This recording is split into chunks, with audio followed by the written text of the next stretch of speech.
So I wrote all sorts, put in my bag to go to school the next day so I would give the girl. So just in the evening, my mom just came around. I was like, all these paper where you just put for your bag. So all these paper, then she brought it out.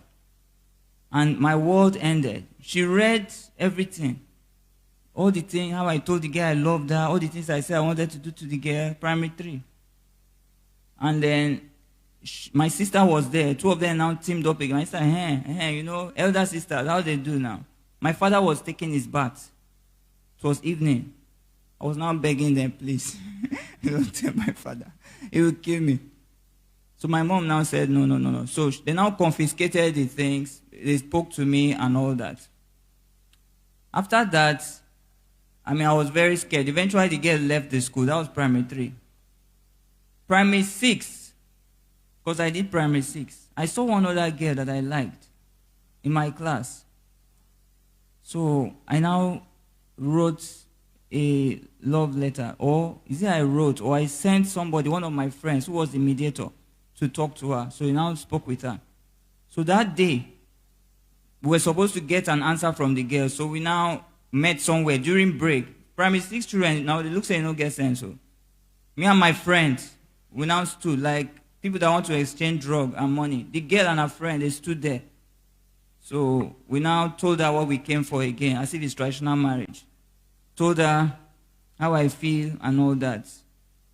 Girl now said, okay, this is how she was, that she would think about it.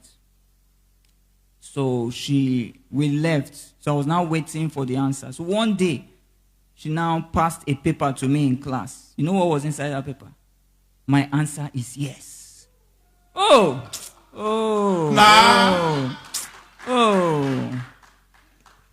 was like I was president of Nigeria. Primary 6. But there's a difference between love and infatuation. Because later I now started asking myself, now she agreed to be my girlfriend, but we were not even meeting because we don't stay in the same area, nothing. After school, their parents will come and carry them. She goes for lesson. I didn't know her house. There was nowhere we could meet. But, just that thought that I had a girlfriend, it made me feel superior. But we didn't do anything. So imagine that we had an opportunity now, maybe to meet. I think that's where he was going. That's when a child who is unguided now begins to explore. Because of my experience, if my kids, we tease each other, you like this girl, Abi. One of them, I will not call his name, he likes yellow girls. Another one likes girls that are always older than him. So we always tease them. And we talk, because I realize that these things you need to realize that these feelings are there. They will keep happening. I can legislate. You cannot legislate righteousness. Do you understand? I can tell you that you must follow it like this. But the human nature is designed in such a way that a boy will always like a girl.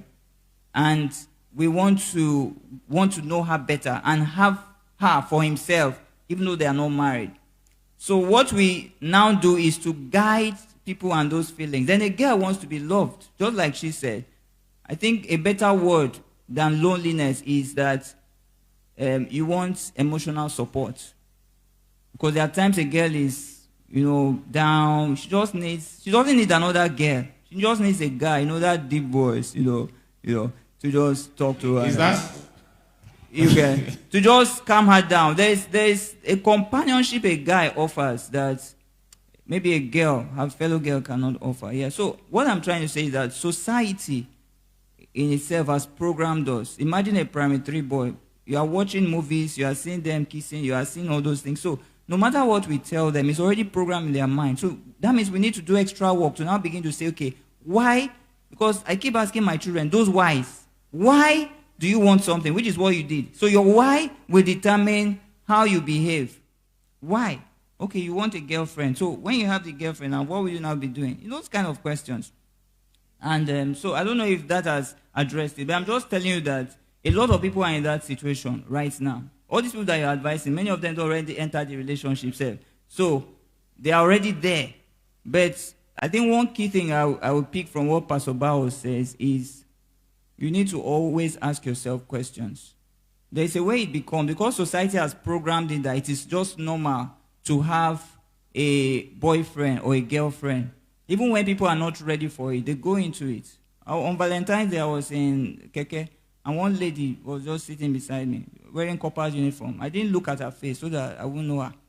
She said, we passed ShopRite. And I said, no be human beings be this, they buy gift for them. Say sometimes I'll just look myself, or they ask myself, I be good. Nobody they buy gift for me, nothing. You get, so there are people like that, and they don't even enter a relationship because they want a relationship. They want to prove that they are lovable. You get, people have background issues and all, so they want to prove that. Let the boy even just tell me that he loves me first. Anything that we will be doing or not doing, we'll get there. And so many young people right now, what they are telling themselves is, when we get to the bridge, we'll cross it. So they are not answering this question. So I think what Pastor Bao said is worthy to be considered. Thank you. Okay, thank you very much for that. Let's so at least we